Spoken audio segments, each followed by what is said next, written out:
Hello, everyone. Welcome to the FTX podcast. Happy to have here with me today Stephen Richardson, VP of Product Strategy at Fireblocks. Welcome, Stephen. Hey, appreciate it. Nice to be here. Yeah, it's good to have you on. And to get this kicked off, would you mind introducing yourself to the listeners? Yeah, of course. As mentioned, my name is Stephen Richardson. I run product strategy at Fireblocks. I've been with Fireblocks for over a year now, full time, but previously with them as an advisor. Prior to that, I was at Accenture Strategy, focused on financial services firms and enabling those guys to look at different ecosystems plays and enter kind of new markets. And then been in the digital space since 2016. I was at Noble Markets for a few years where, I ran product there and also strategy there. So, kind of seen the evolution of the space for a while now and pretty excited to be at Fireblocks and see where everything's going these days. How did you enter the cryptocurrency space to begin with? To be honest, it was pretty random. I had been looking at it for a while. I had a few friends that were starting to dabble in the space and kept telling me, hey, you got to check this out. It's just kind of a new emerging space. I was previously in consulting. And one of the things that obviously it happens there is pace of change for a lot of, these really large financial services firms, whether they be, banks, insurance firms, even like challenger firms, given kind of how big they are, the pace of change is just like very, very slow. So, you'd be working on a project for, that's supposed to be 3 months. And then, a year later, it still hasn't launched. It was probably one of the more frustrating experiences I had. And then basically I turned around and a buddy of mine had invested in Noble. He just telling me about this firm that's basically building a bank to do things in the FX space and then also into in the digital asset space. And they were just starting to like fly, right? They were, getting the licenses. They were starting to meet folks.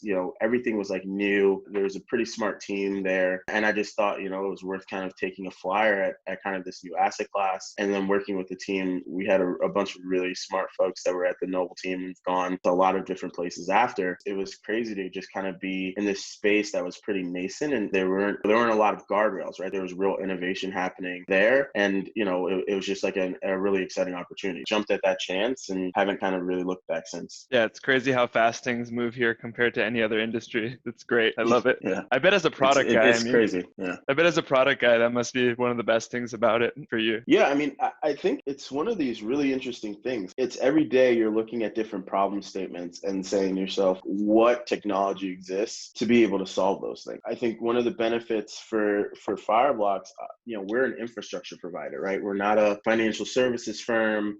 We're really looking to enable folks to do a wide number of things, from folks that are exchanges to custodians to brokers to market makers to hedge funds, token projects. I mean, we're kind of sitting at this space where you're in the middle of it and you're hearing a lot of really interesting ideas and meeting a lot of people that want to do, a lot of really fascinating things. And for me, my job is just to really sit there and try to take all that in and understand it, and then, identify and synthesize like the problems that they're having and what we can either build or what we already have to solve those things, right? And it's a game of chess every day, right? To kind of wake up in the morning and say, okay, what new thing is on the block today? What new company am I talking about or talking to that has a problem that, they think that Fireblocks can solve? And, that challenge is a pretty dynamic. And so, for me, there's just not a better place to kind of sit at this like real intersection of innovation and a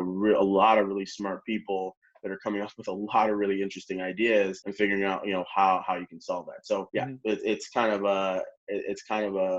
for me, a pretty exciting opportunity every day to kind of wake up and do that. Oh, I'm really happy to hear that. And for those that may not know, what would you say Fireblocks is? Yeah. So, I mean, we focus on secure infrastructure. And by that, I mean, it really spans across a few different, areas, right? One is, providing secure custody, right? And I'll kind of dig into, what that means and how we approach that. But the idea that basically, you need to keep your assets safe, right? We are a cybersecurity firm. Our founders come from the cybersecurity or steeped in the cybersecurity background. We first kind of looked at the thing and said, solving security of the asset is the first and most critical component, right? If it doesn't matter how awesome your tech is, if all of a sudden, basically it's insecure, right? Because then you have to put a lot of operational processes on top of it that, just don't make it a very viable option. I think the second thing that we do is, we focus on the transfer of the asset, and the idea that in real capital markets use cases, if you think about lending firms that are here today, if you think about, market making, traders, the asset has to move from point A to point B. How do you think about securing that asset in a way that lends itself operationally to doing that at scale? And that's the infrastructure that we kind of provide at that basis. And then third is things around like issuance, right? And really supporting folks around different token projects, whether they be stable coins or asset-backed digitally based tokens, right? How do you help them operationalize that? Those are the three areas where we really play. And our focus is creating operational scale for that by leveraging those three components. From an infrastructure perspective, Fireblocks focuses in terms of securing the digital asset on leveraging multi-party computation. And we really think that's an advancement from the base model of multi-sig, right? Base behind that is there's not a single point of compromise in terms of the private key, because in essence, there is no private key. We utilize basically an algorithm on our side that we have a pretty steeped research team that basically came up with an algorithm called MPC CMP, which is an advancement of the GG MPC protocol that a lot of folks use. And the idea is there, you utilize this, you distribute risk and basically decentralize risk by kind of splitting up things into key shares. Those key shares process the transaction and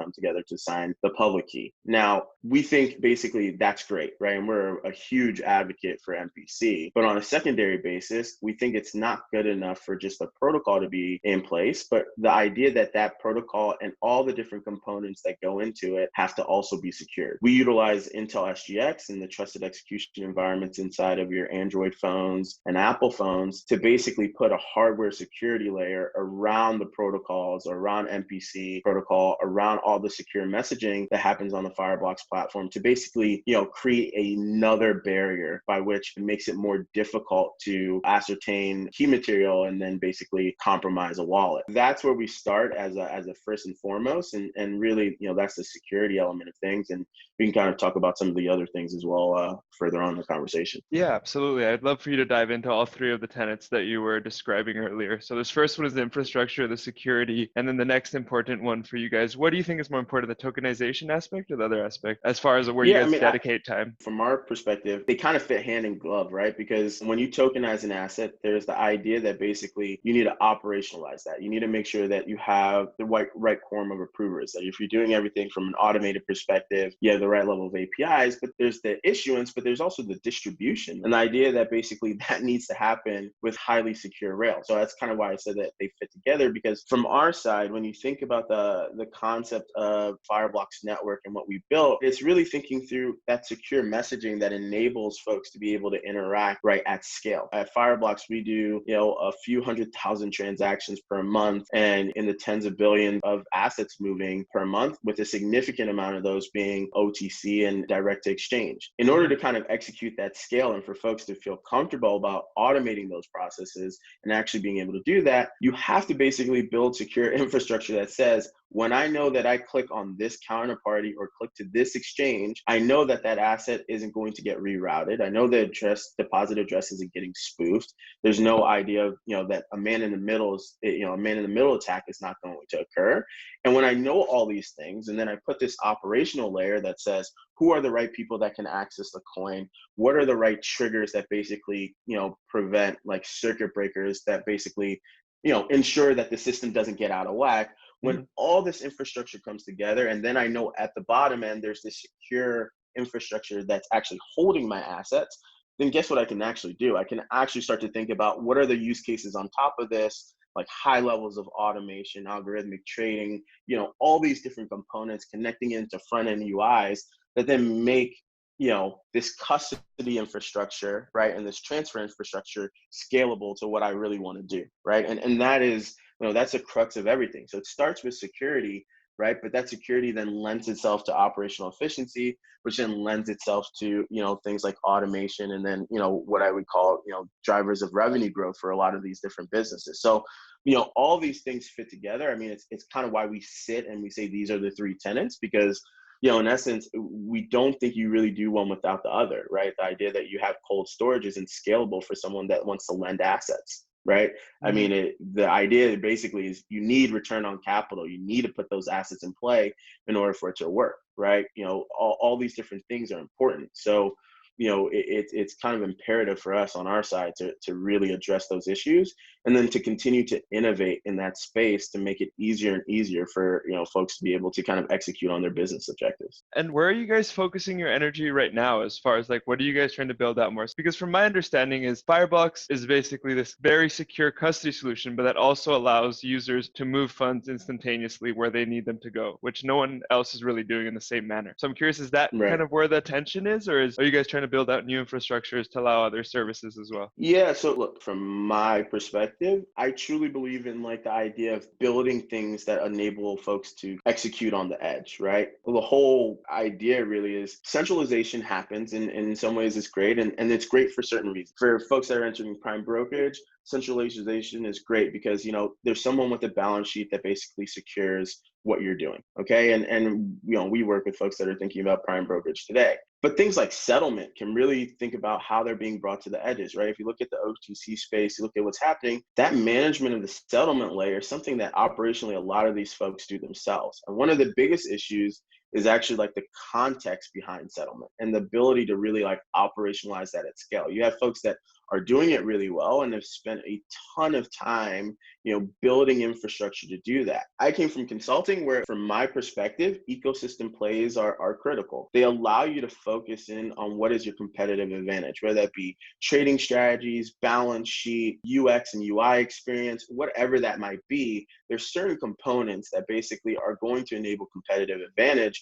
And the more that you focus on that, the more that you kind of drive that advantage over over others, right? Mm-hmm. From our perspective, we want to be able to provide infrastructure that basically allows you to focus on that. And things like context of settlement and identification of settlement and secure transfer movement, right? That basically allows you to get rid of things like, test transfers and allows you to kind of automate all those different processes. Then allows you to focus on how do I, execute trading the best? How do I, deepen my liquidity pools? How do I do all these things that basically allow me to lower my overhead costs and then, basically drive revenue and then drive profit, right? And that's where we really want to focus. So we are spending a lot of time around the idea of bringing settlement and context to the edges. I think the other thing we're focusing on is, DeFi is a pretty interesting space. A lot of folks have been looking at that. I mean, at Fireblocks, we were one of the first folks in there. We integrated directly into Compound a few months ago, where from a Fireblocks wallet, you basically could see the yield that basically Compound was offering on Ethereum assets, and basically with one click of a button send those assets directly to Compound and then get the return directly back into your wallet. And that was happening a few months ago. That basically was an out of the box solution that basically folks could utilize if they had a Fireblocks wallet to basically offer yield to their customers, right? You could just take a Fireblocks wallet, open it up, give your counterparty a deposit address. They would send you some Ethereum asset. You would click a button and directly it would go into Compound. And then you would just skim off some of that yield, right? Like from a revenue perspective. And that came out of the box. You didn't have to configure it. You didn't have to do anything with it. And it made operationally a lot of the lives of our customers a lot easier. We're thinking about how that expands, right? There are more and more DeFi use cases. It's an area it's evolving, right? We'll kind of see where the regulatory clarity around all that stuff comes into play, but we're going to continue to make that easier. The idea of really driving an operationally easier process is something that we're going to focus on. I'd say those are the two big areas that we focused on. And maybe one last one is connections into legacy infrastructures. We've integrated into Signature and Silvergate, and we're kind of expanding those programs across other other financial or fiat institutions. And really the idea is that operationally your operations team has one place to go to in order to see and basically manage the execution of all the business activities that they have. And because basically you're working from one centralized API, in all practice, you basically can get, connect into, Fireblocks and then start to build out automated systems across the board, right? And we have customers that are doing that today. So, everything that we do focuses on security element, and it has to be highly secure, but it's really like solving a lot of the other operational elements so that then folks can then, really focus on, where are the areas of competitive advantage that they have. That makes a lot of sense. I actually didn't know about the compound thing. That's really fascinating. It's like pretty bleeding edge. I'm surprised that wasn't talked about more, because I can assume that for your guys' user base, that's kind of the solutions that they're looking for when these things spring up. You guys are ready there to provide it. And it reflected what you were saying earlier of just seeing who your users are and then providing them exactly what they need at that moment in time. And that kind of ties into my next question, which is, as you're saying, you guys are this infrastructure company, you're security based. I'm not quite sure how the handling of these assets moving through your rails works from a regulatory standpoint, but I was just curious if things like what happened today with this BitMEX case affect your guys' business in any way. Yeah, I mean, look, part of my job is also to talk to regulators, right? So we meet with regulators pretty often. And when we built the platform, we went and sat with folks like NYDFS and others to talk about why we're a non-custodial platform and why we're a technology provider, and how what we do is, providing a service to the folks that they do regulate, right? And I'm based out of Singapore. We spend a lot of time thinking about where regulation is going. How do we add commentary to, or have input in kind of the development of regulatory structure around us? I would say that obviously we are always evaluating any changes, right, that might require us to take a different regulatory approach. Like we wouldn't be a good business if we didn't. But, I would argue, and I make this argument pretty often, right? Like, is FIS regulated, right? Are providers of infrastructure to legacy banking institutions, Accenture, SAP, and Oracle, for what they do for other, folks? Are those guys regulated? They're not, right? And to be honest, they carry the same systemic risk, right? When FIS went down, I think, there was a period, I think earlier this year, where you couldn't process any transfers to, I think it was Silvergate, right? I mean, it basically the entire system shut down. Those guys are at the center of the core banking, the general ledgers of these banks, right? And in fact, they have pretty outsized impact on what they do. Now, they are evaluated as a service provider in the same way as, I think, from our perspective, given the construct of how we set up, Fireblocks as a platform, where at the end of the day, the control of the asset sits with the customer and doesn't sit with us. We're providing the infrastructure for them to do that. We see ourselves in the same way. We continue to provide tools and infrastructure to help them execute their business, but in no way and at no point does Fireblocks control the asset and basically dictate where the asset can go. We can't unilaterally move an asset. We've taken that strong regulatory position, and we have lawyers that help us in clarifying that in a way that best makes sense. But I look at the parallels and I kind of say, look, this exists. This idea of infrastructure and infrastructural providers exists in the traditional market space. It's not like a new concept, and inherently those guys are not regulated, or are regulated as someone that needs to identify themselves as a service provider to a regulated entity. And we just wouldn't see why that would change, right? And so we'll continue to kind of strike that position on our side. But yeah, obviously, like, the regulators are paying attention, right? And to be honest, like, when we've engaged with them, it's always great conversations, because we're going in and saying, hey guys, this is a new security infrastructure, and it's one that's been proven and vetted and tested and done at scale. And it helps you meet what you're putting from a regulatory burden in terms of on the customer. Like, you have to know who your customers are. So we've integrated with, Chainalysis and Elliptic to allow automation on the KYT basis. You need to have backup recovery and resilience. We've done that. You need to be able to control the asset. We've enabled the proof of concept for that and how that's done.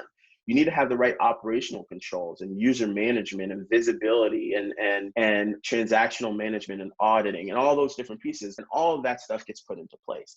And you, as a regulator, that's what you're asking these firms to be able to do. And so we're basically giving them out of the box solutioning to help them do that. And so when you have that conversation and you go in with a pretty open mind to understand, the concerns of the regulator, I think in a lot of ways you're able to get to some, pretty beneficial outcomes and useful outcomes for everyone. That makes a lot of sense. And it must be a pretty good position for you guys to be in, especially seeing some of these things happening in the market right now. And, to go back to something you were saying earlier that left me a little bit curious was this with the tokenization of assets. And I'd love to hear a little bit more about what the market is asking for on this front? Like, what are customers coming to you guys with the thought of tokenizing, and how are you guys helping them there? Yeah, so I think when we look at the platform, right, we don't create the smart contracts, right? We're integrating those into our platform. There are a lot of really great companies out there that are doing a lot of these different things, and we again, as a believer in ecosystems, we let those guys that have that competitive advantage in that space do that. Now, what the problem has always been is that, let's use an example, right? If you think about some of the huge, outside of the fact that, that basically, if you think about like Tether and all these other things, like one of the big questions is when the money comes in, right? Or when the asset comes in, what is the period of time between when that asset comes in and then when it's tokenized and distributed and sent back to, or issued and distributed to the underlying customer?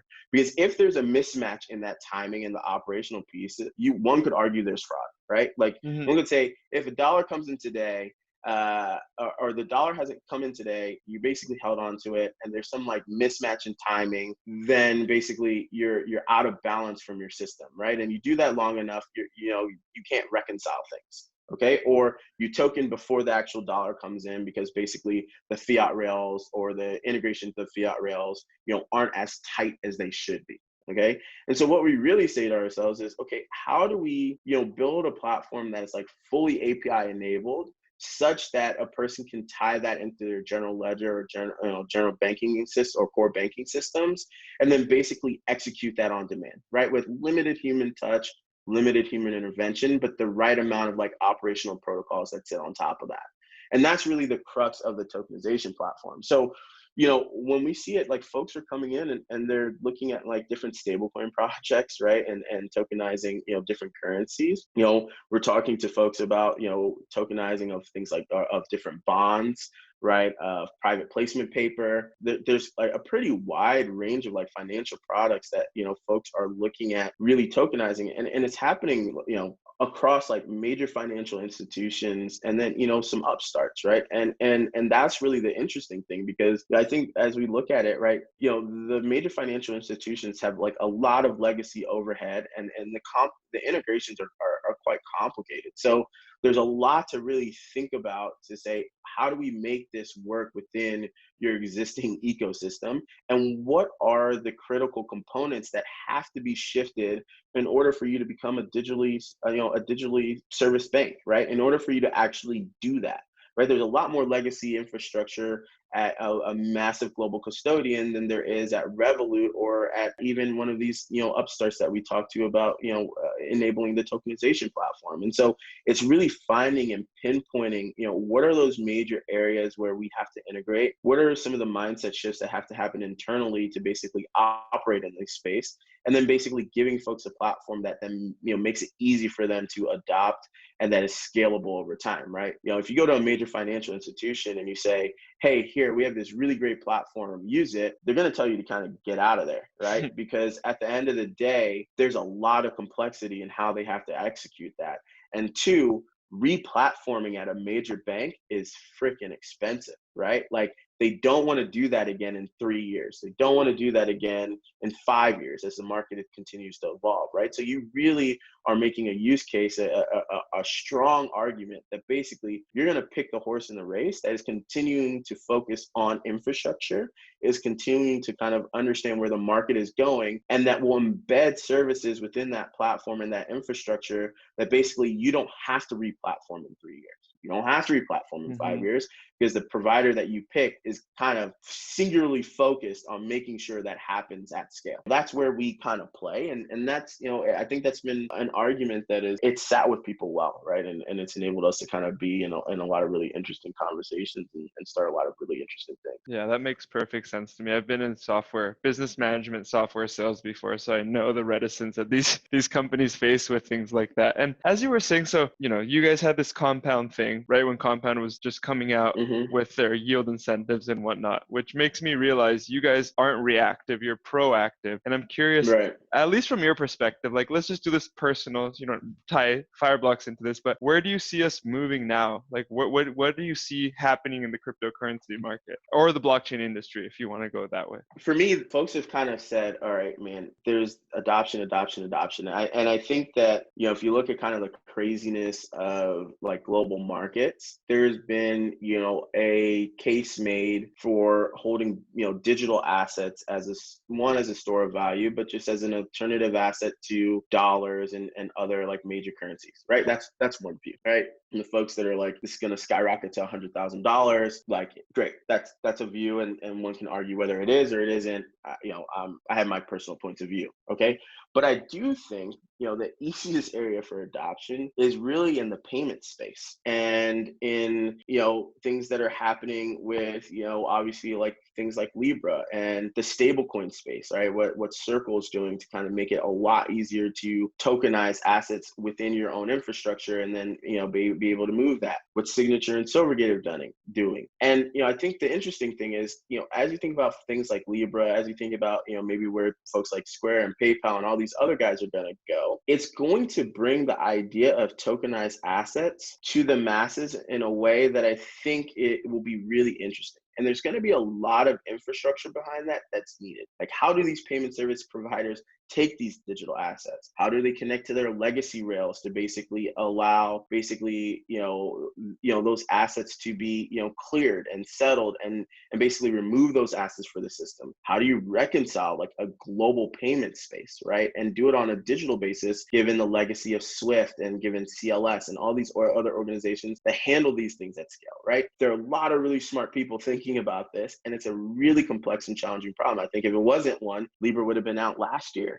I really think that's going to be a really, really interesting space. It's a space that we are pretty actively involved in on our side. And I think it's going to be like the first taste of digital assets for a lot of people, like on remittance use cases, just general payments use cases. Like, it's going to be that really the first touch that folks have to owning a digital asset, seeing a wallet on their phone, being able to think about what it means to connect legacy fiat rails into digital rails, right? Because the idea really, if you think about it, is from my bank account, I could create Libra, and that Libra can then be used to pay for XYZ or to send money home to my parents in Mexico or in Ghana, where my parents are from, or all these different places. And it's going to be interesting to see how that adoption rolls, right? And then how it piques interest in other digital assets, right? And the use cases for those. That's the area that I'm, personally watching a lot. And it's an area that as a firm we're focused on understanding how it's going to evolve. Yeah, I think there's a lot of eyes on that. I spoke with Jeremy Allaire today, and he was saying the same thing about where they're looking at USDC going, where they want it to go. And it's no small plans, they really want to make a shift there with it. And it's a really exciting thing. And I guess my following up question to what you just said then is that how is Fireblocks positioning itself to play a part in this upcoming shift in this digital asset land where things are tokenized, where money is moving on rails that are not the legacy system? Is it continuing this infrastructure build out so you're known as the most secure, quickest, effective system, or are there some other thought processes involved? No, I mean, look,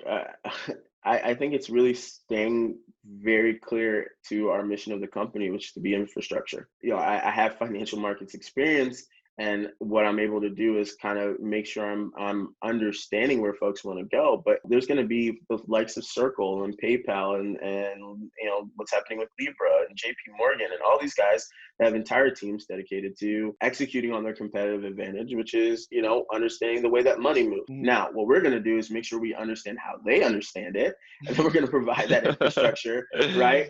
Yeah. We're going to provide that infrastructure and then ask critical questions on our side that plays into where our expertise is, right? I mean, at the end of the day, if you go into a bank today and you tell a bank operational personnel, put in a deposit address of Ethereum, part of my language, they'll shit their pants, right? Like the idea that basically you have to enter in this alphanumeric code, you mess up one letter, one number, the asset is gone forever. That is something that just is not scalable internally to these guys, right? And it's like unfathomable that there's no idea of this recall. You have to understand how they look at payments and how they look at scale and how they look at money movement, right? Then we understand that and then push them in the direction and push them to ask, answer critical questions around How do you then bring this internally to your bank or internally to your payment services company, et cetera, right?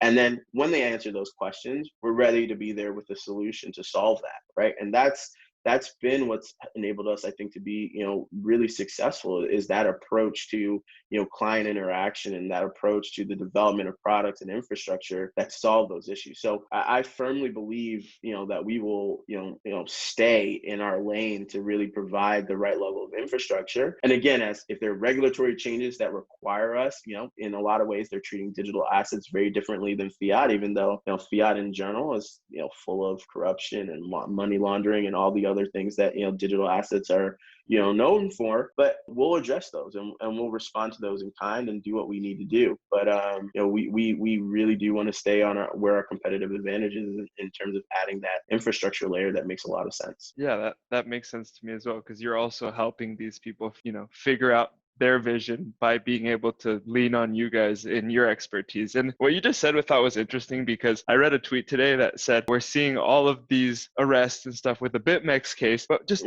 not more than a week or two ago, we saw this whole Deutsche thing Bank. how, what the fuck? And there's not a single arrest, it's like, Jesus Christ, give us a break. But whatever, we'll see how this plays out. But it's a pretty ridiculous stance from the regulator's standpoint to just, what it does, I think, is that for those that are paying attention, it really shows in the public eye what is going on with the legacy financial systems and why there is a need to shift away from it. And that's the reason, I studied finance. That's why I didn't go into investment banking or the banking industry. I read the House of Morgan, and I realized, holy shit, the banking system is just it's gonna die out. We need to go somewhere else. So I'm glad we're in this industry. I mean, it's a good place to be. And I think, where I always have a mental, I guess, a challenge, an internal challenge, is I don't believe that regulators, and this is very apparent with what's happening with BitMEX, are easily going to look at an emerging system and not figure out a way to think about how they potentially would get intermediated and how they prevent that.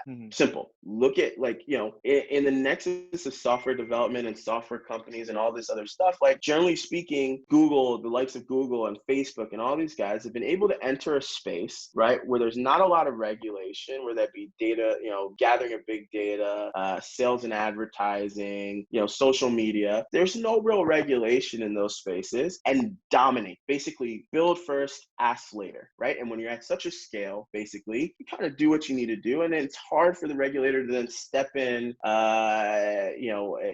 in looking in the back, and then basically adjudicate and regulate you, right? I mean, you see it with Google today, you see it with Facebook today. It's tough. That crap does not happen in the legacy financial services system. Libra was an example of, the idea that basically, let's look at how we can disintermediate payments and remittance and all these different things. And basically, there was then a massive concern from the regulators that basically this could disintermediate their general currencies.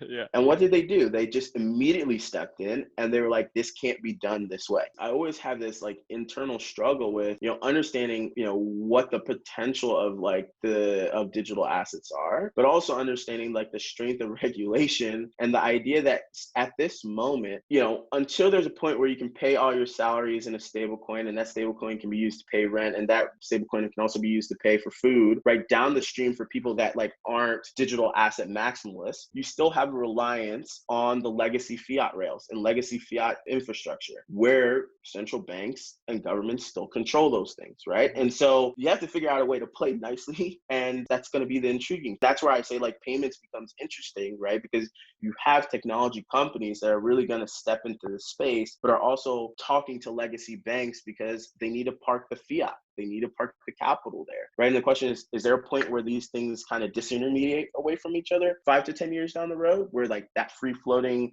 digital asset can basically not be pegged against an underlying fiat asset? Maybe, right? And that it's widely adopted on everyday utilization? Yeah, potentially, right? But it's going to be a journey, and I think that's what makes this space interesting, because you've been in it for a while, I've been in it for a while. We're kind of on the, we're kind of seeing it as it evolves and understanding where where it goes. That's a really exciting, seat to be in, watching this and contributing to it in a lot of ways. Yeah, agreed. I mean, and then again, governments aren't going to want to let go of the two monopolies they have. So it's going to be even more interesting before something crazy like that happens. And then one last question for you, man. Yeah. I think there may be listeners of this podcast who are in, traditional industries. They're working regular jobs. They may be excited about crypto, but they're hesitant of the leap over. Do you have a message, Right. from your experience of working within the industry to share with people that may want to hop on over but have some hesitance? It's a very personal decision. In a lot of ways, the use cases of what folks are doing in the digital market are being studied and watched by traditional finance and are going to be adopted. And there's this really cool place to be in where you can still enter in a space that's highly evolving. Like think about like DeFi and folks that are building all these applications. This is going to be the standard for how like banks like a JP Morgan might look at lending in the future. At least for me, the idea of running through bureaucracy to launch a product was tedious, right? And for a lot of really driven folks, that's a very tedious day in, day out thing. I think there's this real opportunity to put your mind to work solving a lot of really interesting problems. And it's an unstructured challenge and requires people that are able to think in a structured way, but also be innovative. And if that's you, I think there's no better space to put your talents to work, right? And it's a space where a lot of really smart people from, the Andreessens and others, right? Like their foot on the gas about it. I would argue it's worth taking that leap over because, I mean, the challenge of the space and the idea in terms of what you can contribute to it is something that can still be really sizable. And if you want to do that, come on over. Come on over. That's kind of We'll what I would receive say. you. Yeah. We'll receive you with open arms. Thank you, Steven. Exactly. Thanks so much for coming on the podcast, man. I really appreciate it. Thanks for having me.